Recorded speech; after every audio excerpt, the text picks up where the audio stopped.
श्री शिवाय नमस्तुभ्यम हर हर महादेव। दोस्तों, स्वागत है आप सभी का हमारे इस चैनल राशिफल और उपाय में। दोस्तों, साल 2024 में सावन का महीना कब है, इसमें कितने सोमवार पड़ेंगे, सावन की समाप्ति कब होगी, सावन में व्रत का पालन कैसे करें, व्रत में कौन सी चीज नहीं खानी चाहिए, जान ले सब कुछ आज के इस वीडियो में। दोस्तों, सावन का महीना शिव भक्तों के लिए प्यार की सौगात लेकर आता है।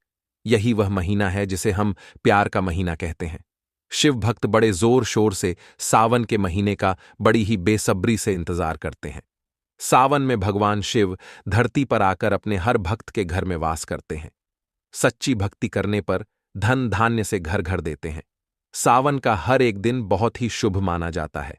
हर दिन पवित्र होता है। हर दिन भगवान शिव की पूजा की जाती है। लेकिन सोमवार के व्रत की बात ही कुछ और होती है। सावन के बारे में हर बात बताने से पहले आपसे रिक्वेस्ट करते हैं कि वीडियो को लाइक जरूर करिएगा, दोस्तों को शेयर कर दीजिएगा, और आपने अभी तक चैनल को सब्सक्राइब नहीं किया है तो चैनल को सब्सक्राइब करके बेल आइकॉन जरूर दबाइए। चलिए पहले जानते हैं सावन के इस पवित्र महीने में कितने सोमवार पड़ेंगे और आपको कितने व्रत रखने हैं। दोस्तों, इस साल सावन का महीना 22 जुलाई 2024 सोमवार से शुरू हो रहा है। इसका समापन 19 अगस्त 2024 सोमवार को होगा। साल 2024 में सावन की शुरुआत और समाप्ति दोनों ही सोमवार से हो रही है, जिससे इसका महत्व 2 गुना हो गया है। इस बार सावन 2024 में 5 सोमवार और 4 मंगला गौरी व्रत आएंगे। दोस्तों, पहला सावन सोमवार का व्रत 22 जुलाई को रखा जाएगा। दूसरे सोमवार का व्रत 29 जुलाई को रखा जाएगा।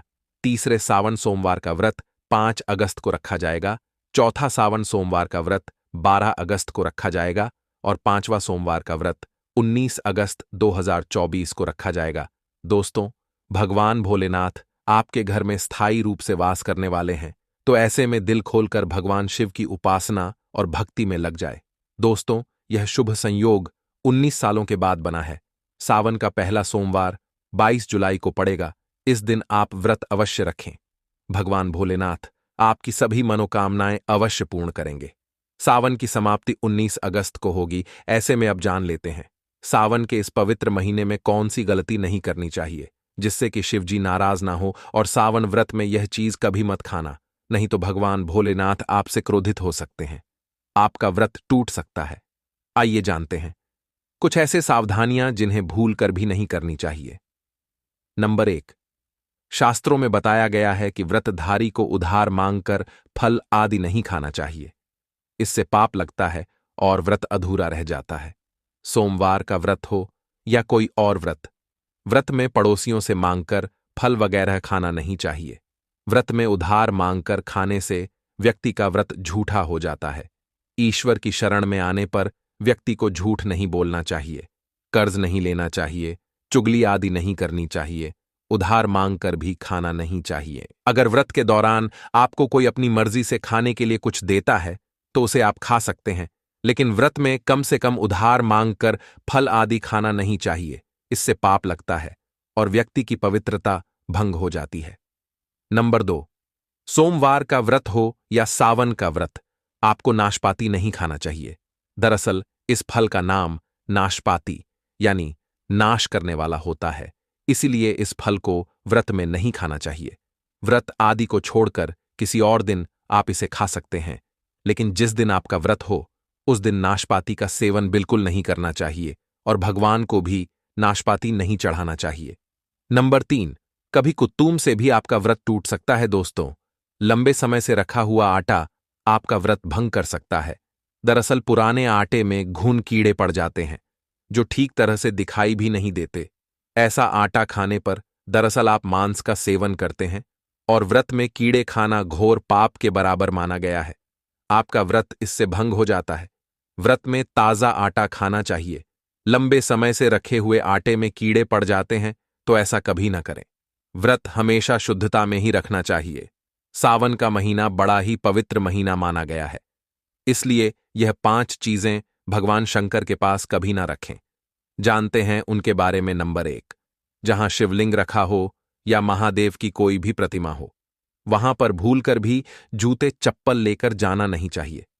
जरा सोचिए, जब आपके कमरे में कोई चप्पल लेकर प्रवेश करता है तो आपको कितना क्रोध आता है। तो इसी कारण महादेव भी आपसे नाराज हो जाते हैं और आपको मिलने वाला फल नष्ट हो जाता है। ऐसे में हमेशा मंदिर में नंगे पांव ही प्रवेश करें, क्योंकि चमड़े की चप्पल हमेशा अशुद्ध रहती है। इससे देव शक्ति नाराज होती है। नंबर 2, अक्सर महिलाओं को मासिक धर्म आ जाता है और वह बिना किसी को बताए पूजा पाठ कर लेती है, जो कि शास्त्रों में वर्जित माना गया है। इस समय महिला को जानकर भी अनजान नहीं बनना चाहिए। अगर आपको मासिक पीड़ा है तो घर के मंदिर में या बाहर के मंदिर में प्रवेश नहीं करना चाहिए। इससे देव शक्तियां नाराज होकर आपसे क्रोधित हो सकती हैं। ऐसे समय में शिवलिंग को छूना घोर पाप के बराबर माना गया है। जरा सोचिए, ऐसी अवस्था में जब खुद महिला को बुरा लगता है तो ईश्वर को कितना बुरा लगेगा। इसलिए महिलाओं को ऐसी अवस्था में मंदिर या यात्रा में जाना, घर में पूजा पाठ करना, भगवान की प्रतिमा को छूना या तुलसी में पानी भी नहीं डालना चाहिए। तुलसी का पौधा भी इससे सूख जाता है। जब देवी शक्तियां नाराज होती हैं तो लाजमी है कि घर में कंगाली और गरीबी आने लगती है, लड़ाई झगड़े होने लगते हैं, तो ऐसा कभी मत करना। नंबर 3, शास्त्रों में बताया गया है कि जहां होता है शिवलिंग वहां पर सभी देवी शक्तियां सक्रिय रहती हैं। जिसके घर में शिवलिंग होता है वह व्यक्ति महादेव की कृपा सदैव पा लेता है। वास्तुशास्त्र के अनुसार शिवलिंग से हर वक्त ऊर्जा का संचार होता रहता है। इसलिए शिवलिंग पर जलधारा हमेशा होनी चाहिए, जो ऊर्जा को शांत रखती है। कुछ लोग अपने घर में शिवलिंग तो रख लेते हैं, लेकिन वह कभी हफ्ते में एक बार जल चढ़ाते हैं, जो कि बिल्कुल भी अच्छा नहीं माना जाता है। अगर आप जल नहीं चढ़ा सकते तो आप अपने घर में शिवलिंग कभी स्थापित न करें। ऐसा गरुड़ पुराण में बताया गया है। इससे उल्टा घर में विनाश होता है। नंबर 4, शास्त्रों में बताया गया है कि तुलसी और महादेव का बैर माना गया है। इसी कारण तुलसी में शिवलिंग और गणेश की प्रतिमा को नहीं रखा जाता। कई लोग जाने अनजाने में शिवलिंग को तुलसी में रख देते हैं और घर में परेशानी आना शुरू हो जाती है। इससे महाशक्तियां क्रोधित हो जाती हैं। तो शिवलिंग पर तुलसी पत्र भी नहीं चढ़ाना चाहिए। तुलसी में और शिवलिंग में कुछ दूरी होनी चाहिए। नंबर 5, घर का मंदिर हो या बाहर का मंदिर, किसी भी मंदिर में ऐसे व्यक्ति को प्रवेश नहीं करना चाहिए जिसने स्त्री प्रसंग अर्थात संभोग किया हो या उसने मांस खाया हो। अगर आप शारीरिक रूप से गंदे हैं तो मंदिर के आसपास भी नहीं जाना चाहिए। घर के बने मंदिर पर कोई कपड़ा आदि डाल देना चाहिए। जरा आप ही सोचिए कि आप मांस खाकर या स्त्री के साथ शारीरिक संबंध बनाकर भगवान के पास जाएंगे और क्या वह आपसे प्रसन्न होंगे? बिल्कुल भी नहीं। वह आपसे क्रोधित हो सकते हैं, आपसे नाराज हो जाएंगे। शास्त्रों में इसे घोर पाप माना गया है। इससे व्यक्ति नरक में जाता है। ऐसा दुष्ट स्वभाव मनुष्य के बर्बादी का कारण माना गया है।